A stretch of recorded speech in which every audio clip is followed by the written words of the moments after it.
tell me about mindful martial arts then. Like, how did you get, like, what was the twist? I mean, if you were just another jiu-jitsu guy, you kind of wouldn't be on the show, right? So, like, you know, like what happened there? So basically, I started training in 2011. I fell in love, but throughout the entire time I was training, I had such intense adverse reactions to training simultaneously. Like, it was all the time. I'd be having panic attacks. I'd be having, I'd be running to the washroom, almost throwing up. I would be, just like I had an adverse reaction at times to just being in an activated state in my body. And I also had a ton of mental health challenges that were surfacing during that time. And I didn't really understand them. But I kept on having to make the really difficult choice between, do I keep training this art, which is bringing me so much, but at the same time, it's actually taking away from me a lot. Like I'm living, I guess, from a trauma lens in a triggered state all the time. And so I worked out that, Can we dig into that a little bit? Shawn, sorry, I'm interrupting, not just to be rude, but because I really like, this is such a good point that so many people are in martial arts and they're simultaneously loving it and being empowered. But at the same time, maybe they're being activated. They're like in fight, flight. Their stuff is surfacing, like they get grabbed and it reminds them of a sexual assault, or like they feel disempowered. There's often this it reminds me almost of an abusive relationship. You know what I mean? Like there's this love and simultaneously there's this like you feel like shit and there's rigid hierarchies and like that's like, let's speak to that a little more. Cause my God, that's so much people's experience in martial arts. Yeah, like I guess on the trauma front, like there's so much trauma bonding. There's so much re-traumatization that happens. What trauma bonding is, because people might not know. That's so useful, the concept. I guess, yeah. In my basic understanding, it's like almost like an automatic attachment that's formed through abusive or adverse interactions between people. Stockholm syndrome, right? Where people end Stockholm syndrome, yeah. It's like it's a survival mechanism. Like imagine a wolf pack, and then the two wolves are fighting for the alpha position. One of them wins, the other one becomes submissive. The submissive one has to attach to the dominant one, to the alpha, for survival, because they work in a pack, they work in a group. So it's not like, I lost, I'm going to go somewhere else and start my own family where I'm out. No, it's like you have to submit and become, well, I guess in one example. And it's an intense situation, like something traumatizing can still make people feel very alive, even if it's very unpleasant. So there's going to be that ambiguous relationship to it. Yeah. Okay.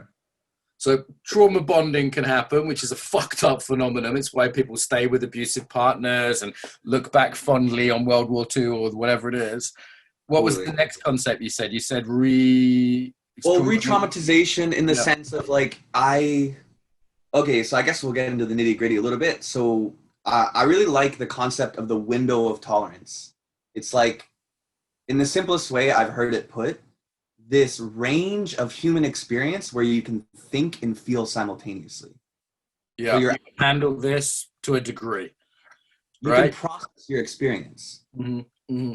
For example, if you're so terrified, you go into a freeze or a panic, and you cannot process or think about what's happening, you're not getting adaptive information into your being in order to figure out, okay, this person reminds me of this person who attacked me when I was younger, and that's why I'm afraid. And actually, they're not attacking me. There's, having.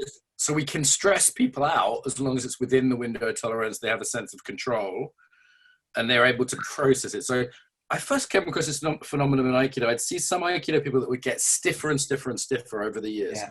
Yeah. And what was happening, as I later understood when I understood trauma, was that the initial like grab or strike or whatever they were practicing with was too much. Yeah. So I actually just put them more in fight or flight. And then when the next one happened, too much again. And micro, over the years, they were becoming harder and more wooden.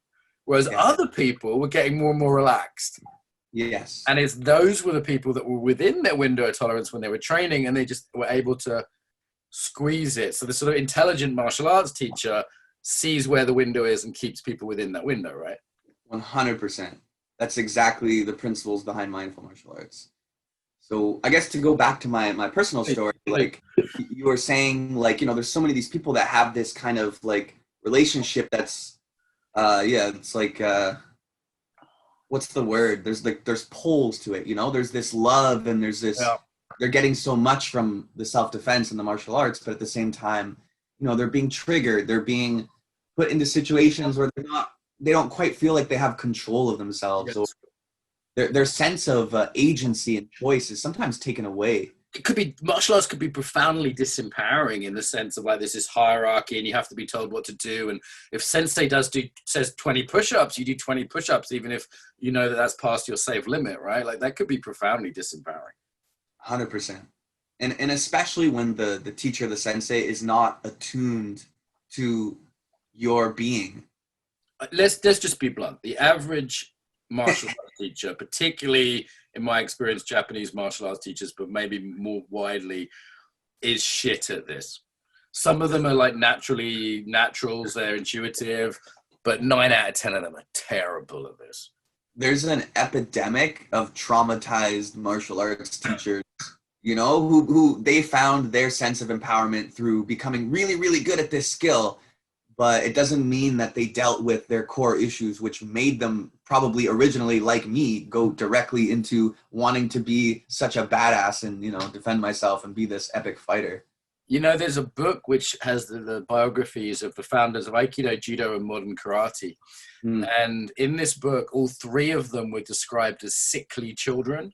Yeah. And all 3 of them saw their dads get beaten up. Yeah. And I went, that is not an accident that the 3 founders of the modern, 3 of the most popular modern martial arts all had this sort of disempowered, sickly beginning where they felt powerless. But as you say, then it's like the issues aren't really getting dealt with. It's like an insecurity that's constantly covered over by having another black belt or another flashy move. And it's still there, right? That insecurity is still there for so many martial artists. Totally. And yeah, I feel like that story is like the story of martial arts mastery, you know, like you come from a place where you're very disempowered and you climb up and you find a way to empower yourselves. But the path there has, I think, traditionally been kind of messy. That's an understatement. But, you know, the way that the tools that martial arts instructors have to understand themselves and to understand the process of empowerment, I think, is very like caveman-esque. Mm-hmm. And it is shrouded in like what you're saying, these kind of like traditional hierarchies of dominance. And, you know, I've been thinking more about this stuff recently with regards to like hierarchies and things. And there's reasons for them, you know, like hierarchies I don't think are inherently bad, but sure. I do believe that there's responsibilities associated with hierarchies that people don't always take into account. Like if you're a 250-pound black belt with 20 years of experience, you have a responsibility towards that, you know, 120-pound woman who's a beginner. You can't like, it's common sense. You're not going to crush that person, right? But there's some nuance and some subtlety within that I feel like my experience can help inform others how to navigate martial arts training in a way where it becomes win-win scenarios as much as possible. It's amazing that martial arts are by, you know, dealing with trauma or existential issues, threat, safety, and yet haven't taken on this work. I mean, Paul Linden was the first one I saw. Then I came across Georgina Ferry. She mentioned you, 1 or 2 other people. But we're really looking at 4 or 5 martial arts clubs in the world. I know. Like literally, I'm trying to bring you guys together, you know, and saying, hey, you guys should chat. You should chat to Stephen Kotev, who's a jiu-jitsu friend of mine that studied with Paul Linden. I'll hook you 2 up. You'd have a great chat. But it's he's in DC. But there's really only 4 or 5 clubs in the world. Yeah. Right? A couple of jiu-jitsu, a couple of aikido, 1 kickboxing, and that I've ever heard of. And this is strange. And I go, maybe it's time for an update here. Maybe it's time we brought this Western knowledge into the Eastern knowledge. And you say looked at things like hierarchy and windows of tolerance and training schedules and consent, another big one, right? That's just horribly walked over in most dojos. Oh my God. Right. Yeah. Consent, forget about it. I mean, I hear some of my old teachers retelling stories and I'm just like, that's an abuse story. Yeah. That's literally all it is. You're telling me it's like, oh, then Judo Sensei broke my arm, and I'm like, that's abuse. That's not good. That's not a good thing. Right? Like, don't wear those scars with pride. Like, I think we can do better. I 100% agree. And, you know, like the way that mindful martial arts came to be was because as I kept training and I kept on encountering the challenges, exactly what you're saying, you know, like I probably trained at 20 gyms in my life. You know, I used to travel a lot when I was younger. I would go to different countries and be working in Central America and just try everything. There's varying degrees of like humanity that I found in martial arts, and too often I experienced kind of like what you're saying. Like I started to acknowledge during my martial arts journey that I was healing from childhood trauma. Yeah. I didn't know that before I was 27 years old. I had no memories. I had no idea. I just started to have things surface in my 27th year that were, oh yeah, okay, like I went through severe trauma when I was a kid. And as that surfaced for me, I was looking for an environment where on a day where I spent the entire day triggered and I was outside my window of tolerance, I could come in and still be around people and train in a way that was beneficial to me. I almost never found it. I would go into the gym. I'd be like, hey, I'm not really feeling it today. Like, I still want to work technique, but like, I can't, roll 100%. Yeah. Some guy come at me full force, trying to choke me. Right. One time the instructor called me a pussy in front of my face. Wow. I swear to God, he called me a pussy. And then a couple days later when I was feeling better, I went and choked him out, and then he started respecting me. It's like, it's only the domination that was respected. It's like, if you can't beat me up, I'm not going to give you respect. Yeah. Look, sure. I may be able to beat you up, but that's not why I'm here. I'm here to learn. I'm here to grow. I'm here to get better. If every training session is a fight to the death, no one's going to make it out of here, Like, everyone's going to be injured, and no one's really going to learn effectively or efficiently. So. This is almost quite sad, isn't it? There's this healing urge that could happen in a dojo and sometimes does, but it's so badly structured and comes with all this potential nonsense that it's a real missed opportunity, I think, a lot of the time. And then, I also want to acknowledge there are some teachers out there who are just really good eggs, just decent human beings. And they go, oh, my teacher would have broken your arm, but I'm not going to, and they've sort of just intuited some of this stuff about windows of tolerance. And I mean, did you get like a trauma education, and then you read some books from Peter Levine, or like, how did you bring this in? It was like, I want to say 5-6 years of intensive trauma therapy that continues to this day. Sensory motor psychotherapy was something that informed me about like the animal self-defense mechanisms and the window of tolerance and attachment theory. And the more that I learned and the more that I went through my healing process, the more that I am going through my healing process, the more I'm like seeing the martial arts, seeing the whole world in a different light, but really seeing the martial arts dojo in a different light and being like, yeah, where is this coming from? Is this person insecure and they're trying to, like, it's so... Yeah. It's a head fuck when you start realizing this, right? Like, I remember when I did martial arts long before I was doing psychology at the same time, but I didn't really have any trauma psychology training until I was like maybe 8-10 years in martial arts. And then it changes your lens, right? You're like, oh, that guy's insecure. Oh, that guy's doesn't feel safe. That's where all this is coming from. Or, like, oh, that I feel secure in this dominance hierarchy because it's so clear. It's so clear. It's like, it's not dangerous when you know exactly what to do and where to line up, and you know that you're the fifth in the lineup because you're the blue belt and he's the brown belt. There's I think, and it suddenly made sense of why these structures were there and how they were being used and misused. It's very interesting. So what are some of the things you've innovated or added then here? Like, what is a trauma-sensitive jiu-jitsu dojo? What does that even look like? So for me, like, one thing that I'm really trying to bring back in is a value system. Like, I practice mixed martial arts, and mixed martial arts doesn't have that traditional history of bowing in and, here are the rules of engagement. It's kind of a little Wild West out there. So bringing in a value system, simply enough, like, respect yourself, respect your training partners. And if you don't know what that means, talk about it. If you don't understand how to respect yourself or your training partner, or you feel like there's a conflict there, have a conversation. Don't just keep beating the shit out of each other, you know? Like, take a step back and be like, look, I'm not able to get into the flow of this training. Like, maybe maybe you have 50 pounds on me and you're just crushing me. And I want to actually benefit from this too. So is there any way you could, like, you know, reduce your intensity and we could work together? Something like that, you know? Yeah. You know, part of me goes, oh, I really want to go back to Jiu Jitsu or MMA, which I did for a little while. I did a year of it just to kind of get a bit real. And part of me goes, God, I don't want to expose myself to low-level abuse and low-level trauma. I just can't be bothered.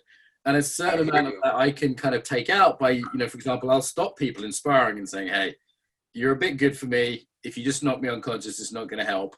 Yeah. Can we tone it down a bit? I've got no pride in saying that. I don't mind that. I don't feel like I lose something in saying that now. I feel like I'm being more of a man. I'm being more fucking looking after myself by saying, you're respecting yourself. Yeah, for me, that's like just looking after myself. I've been an idiot not to do that.